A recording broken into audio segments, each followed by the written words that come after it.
যেন মনে হয় কোনো নটবর নাগর সুন্দর করে নৃত্য করছেন। মানে ভগবানের চলাটাই, আমাদের চললে কি নৃত্য হয় নাকি গো? কিন্তু ভগবানের চলনটা এমন সুন্দর যে ভক্তরাই দর্শন করছে যেন মনে হয় কোনো নটবর সুন্দর করে নৃত্য করছে। রূপটা কেমন গো? বড়হা পিরম, মাথায় কি দেওয়া আছে?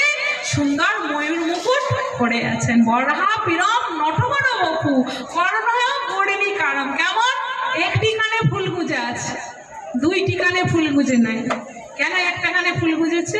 হ্যাঁ, এই কারণে গোপীরা বাড়িতে বসে বসে সাংসারিক কর্ম করতে করতে কাঁদে আর বুক ভাসিয়ে নন্দদুলালকে বলে, দুলাল, ওরে নন্দলাল, তোকে দেখার জন্য যে আমরা প্রাণে মরি, সারাদিন সংসারের মধ্যে অনেক কর্ম করি, মন কিছুতেই বসে না, শুধু মনে হয় তোর ওই মদন মোহন রূপটা কখন একবার দর্শন করবো।